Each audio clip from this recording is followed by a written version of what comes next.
He is Team Trump's not-so-secret weapon in spending one's way out of the Democratic experiment and towards something much more closely resembling an oligarchy. The world's richest man is now lending his massive resources to turbocharge the pressure campaign to confirm Donald Trump's top cabinet nominees. Pete Hegseth, Tulsi Gabbard, Kash Patel, RFK Jr., and more, all of whom face very legitimate questions about their basic competence and fitness for the jobs they've been tapped to do. There's brand new reporting in the New York Times today that reveals that, quote, a dark money conservative group that Musk has used for political spending ran digital ads in Iowa calling on people to urge Senator Ernst to vote for Mr. Hegseth. In fact, Team Trump sees Elon Musk's wallet and vast resources as the best way to bully and browbeat Republicans into submission. One Trump advisor telling ABC's Jon Karl last month this, quote, if you're on the wrong side of the vote, you're buying yourself a primary. That is all the advisor told Jon Karl. And there's a guy named Elon Musk who's going to finance it. The president gets to decide his cabinet and no one else, the advisor adds. The problem is this. It's simply not how the Constitution says it works. The Senate has a constitutionally mandated role. It's called advice and consent. It's in Article 2, Section 2 of the Constitution. What Team Trump is asking is to force the Senate, in particular the incoming Republican majority, to simply abdicate that role and make Trump a king, to surrender their constitutionally mandated job and obligation in vetting nominees. Many Republicans, I'm sure, will be more than happy to hand over their oversight role to the world's richest man. Over on the House side, here's Congresswoman Marjorie Taylor Greene last week. Elon and Vivek talked about having a naughty list and a nice list for members of Congress and senators and how we vote and how we're spending the American people's money. I think that would be fantastic. So that's her view on all this. But what Republicans, especially Senate Republicans, decide to do with their constitutional duty and authority is about much more than their personal fears of retribution or their political ambitions for the future. Trump and Musk are trying to kneecap really the only remaining check on Donald Trump's complete control over the federal government. And it isn't about nominees who are too Republican or too conservative or too ideological. Many of Trump's nominees are radical choices to lead their departments, and they hail from all corners of the ideological spectrum. New York Times reports this, quote, many of his would-be nominees have fiercely criticized the very agencies they're seeking to helm. Some of the claims they have leveled are faulty to start.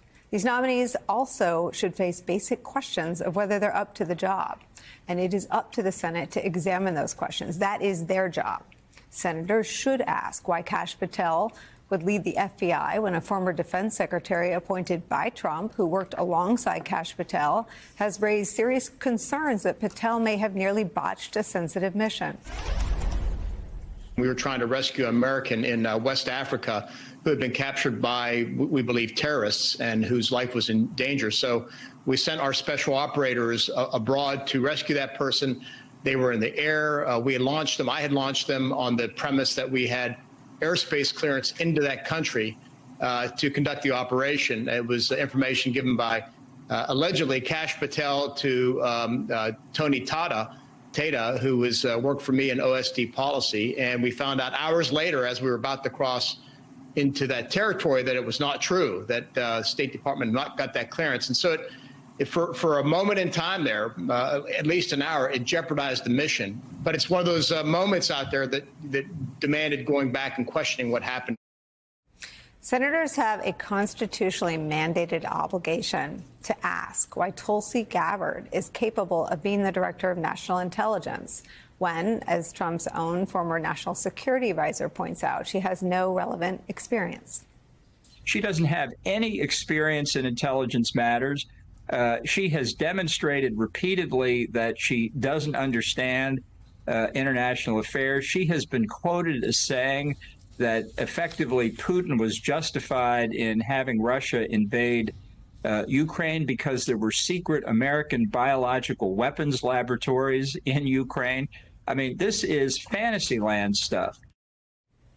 Senators have a job, as outlined by the Constitution, to ask whether Pete Hegseth is really the best guy to run the Pentagon with its $850 billion with a B dollar budget and 3 million employees, when he was essentially fired, run out of a veterans nonprofit for drinking on the job, taking his workforce to a strip club, to say nothing of an allegation of sexual assault, which he denies but admits to paying a settlement over. Here's a former colleague making a rather logical, common sense point.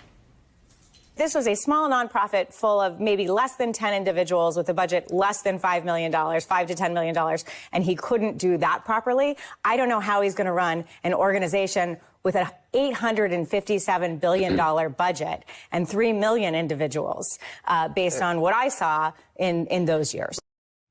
It shouldn't matter, but I will point out that all three of those voices are Republican voices, or at least ones who are aligned with the Republican Party. But this is where we start today. The Trump pressure campaign to confirm cabinet nominees as an assault on the checks and balances of the Constitution.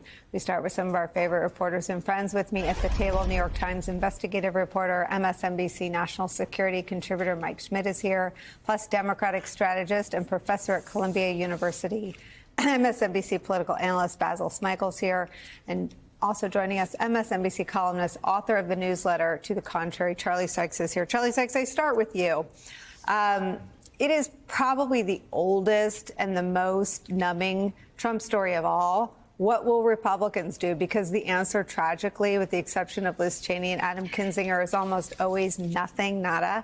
But this one has a wrinkle in that this is choosing between the Constitution and Donald Trump. And I wonder if you think there's anything in the pipes, anything in the system that will slow the Senate Republicans' capitulation to Trump on any of these nominees. I feel like we've heard that question before, too, during the impeachments. Look, you know, what you have here is this is MAGA world has decided to go all in on these, I would say, you know, these deplorable nominations. How long did it take them to get Joni Ernst to cave in? Look, I mean, the story about Elon Musk is really extraordinary. I mean, right now, Elon Musk thinks of himself as the master of the universe, right? He's the world's richest man.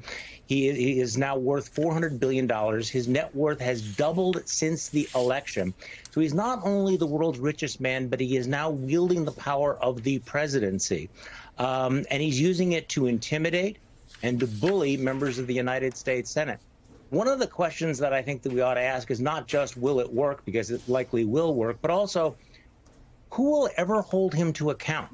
Right now, if you are Elon Musk, what do you worry about? Who is going to enforce any ethics rule? Who is going to call you out for conflicts of interest? Who is going to call you out for alleged attempts to, you know, extort senators to vote?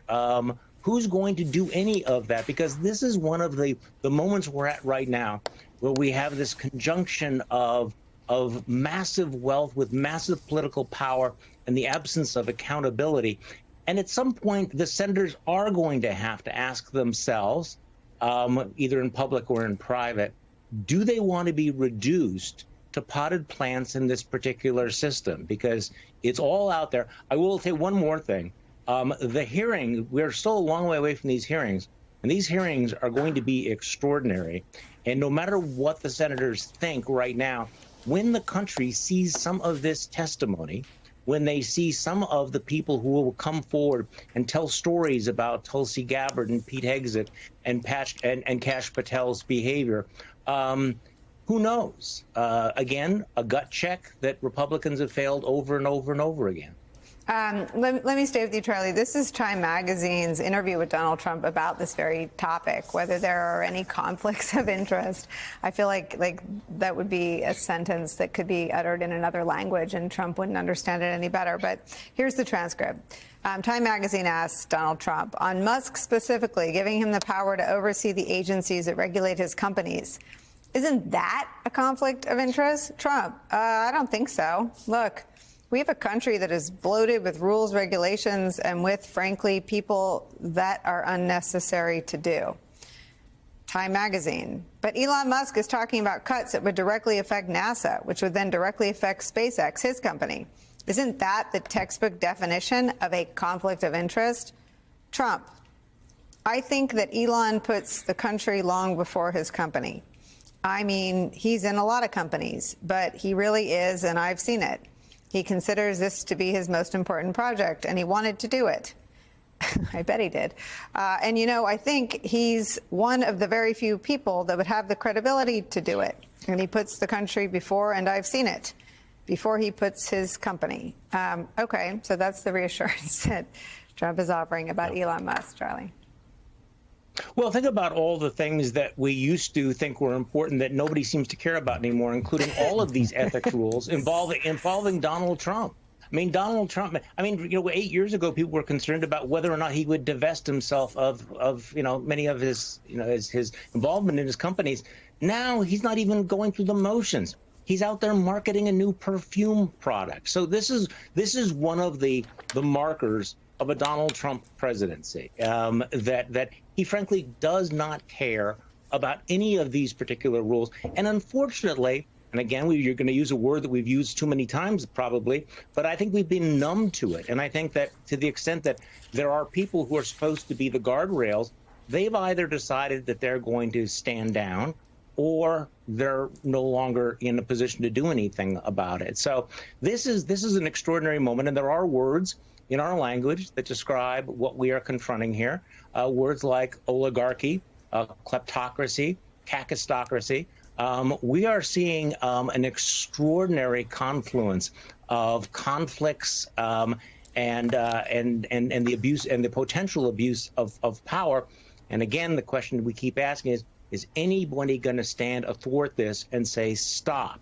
This is what the Constitution is designed to do, right? It is to provide the checks and balances that would prevent exactly this sort of thing from happening. And this is the big question mark. This is the big test for not just for the country, not just for the U.S. Senate, but for the country.